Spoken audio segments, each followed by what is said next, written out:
Hi friends, welcome to எஸ்மா சமையல். இன்றைக்கி நம்மளோட சேனலில் நம்ம பார்க்க போகிற ரெசிபி என்னன்னு பார்த்தீங்கன்னா, இட்லி மாவை வச்சு சூப்பரான கிறிஸ்பியான ஓட்டு பக்கடா, அதாவது ரிப்பன் பக்கடா எப்படி இருக்குன்னு பார்க்கலாம். ரொம்ப ரொம்ப ஈஸியாகவும் சிம்பிளாகவும் செய்யக்கூடிய இந்த ரெசிப்பியை டக்குன்னு ஒரு அரை மணி நேரத்தில் செஞ்சு முடிச்சிடலாம். புதுசாக முறுக்கு செய்ய, ஓட்டு பக்கடா செய்ய கற்றுக்கிறவங்களுக்கு இது ரொம்பவே யூஸ்ஃபுல்லாக இருக்கும். வாங்க இன்றைக்கான வீடியோக்குள்ளே போயிடலாம். முதல்ல ஒரு டம்ளர் அளவுக்கு இட்லி மாவு எடுத்து வச்சுருக்கேங்க. அதில் அரை டம்ளர் அளவுக்கு கடலை மாவை நல்லா சலிச்சிட்டு சேர்த்துக்கோங்க. கூடவே அரை டம்ளர் அளவுக்கு பொட்டுக்கடலையை நல்லா கிரைண்ட் பண்ணிவிட்டு நல்லா அதையும் சலிச்சிட்டு இதில் சேர்த்துக்கோங்க. இது ரெண்டையும் சேர்த்துனதுக்கு அப்புறமா நம்ம ஒரு ஸ்பூன் மட்டும் கருப்பு எள்ளு எடுத்துருக்கோம், அதையும் இது கூட சேர்த்துக்கலாம். இப்போது ஓட்டு பக்கடாவுக்கு தேவையான பொருட்களை பார்த்துடலாம். முதல்ல பெருங்காயம் கொஞ்சமாக சேர்த்துக்கோங்க. தேவையான அளவு உப்பு சேர்த்துக்கோங்க. ஏற்கனவே இட்லி மாவில் உப்பு இருக்குங்கிறதுனால கடலை மாவுக்கும் பொட்டுக்கடலை மாவுக்கும் மட்டும் போட்டால் போதும். தேவைக்கு ஏற்ற போல் காரப்பொடி சேர்த்துக்கோங்க. இதுக்கு 3 டேபிள் ஸ்பூன் அளவுக்கு நல்லா எண்ணெயை காய வச்சுட்டு சுட சுட இதில் ஊற்றிக்கோங்க.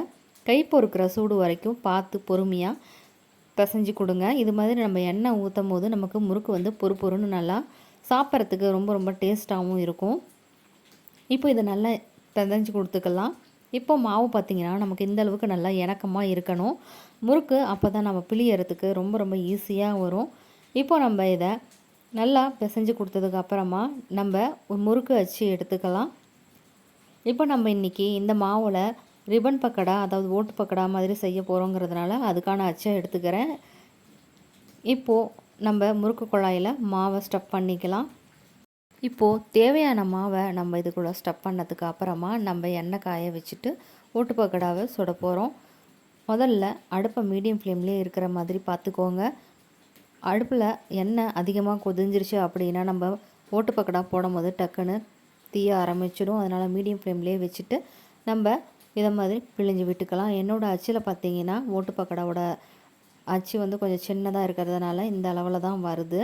நீங்கள் பெரிய அச்சு இருந்தால் கூட யூஸ் பண்ணிக்கோங்க, இன்னும் கொஞ்சம் பெரிய சைஸில் வரும். இப்போது 2 பக்கமும் நல்லா திருப்பி போட்டதுக்கப்புறமா கோல்டன் கலர் வந்ததுக்கப்புறமா வெளியே எடுத்துடலாம். இப்போ நம்மளோட ஓட்டு பக்கடா ரொம்ப ரொம்ப கிறிஸ்பியாக சூப்பராக ரெடி ஆகிடுச்சு. இப்போ நம்ம கையில் நுணுக்கி காட்டுறேன் பாருங்கள், எந்த அளவுக்கு நமக்கு கிறிஸ்பியாக டக்குன்னு பொறன்னு உடையுதுன்னு. சாப்பிட்றதுக்கும் ரொம்ப ரொம்ப டேஸ்ட்டாக இருக்கும். நம்ம மாவை ஊற வச்சு அரைச்சி தனியாக கஷ்டப்பட தேவையில்லை. நம்ம ஏற்கனவே ஆட்டி வச்சுருந்த இட்லி மாவு இருந்தாவே போதும். அதில் நம்ம சேர்க்க வேண்டிய மற்ற 2 பொருட்களையும் சேர்த்துட்டு நம்ம இது போல் ஓட்டு பக்கடா சுட்டு எடுத்துக்கலாம். சாப்பிட்றதுக்கும் ரொம்பவே ஈஸியாக இருக்கும். டக்குன்னு செய்யக்கூடிய எந்த ரெசிபியை நீங்களும் கண்டிப்பாக உங்கள் வீட்டில் ட்ரை பண்ணி பாருங்கள். இந்த தீபாவளிக்கு இது போல் ட்ரை பண்ணி பார்த்துட்டு உங்களோட கமெண்ட்ஸை மறக்காமல் எனக்கு ஷேர் பண்ணுங்கள். நம்மளோட சேனலை சப்ஸ்கிரைப் பண்ணுங்கள். தேங்க்யூ.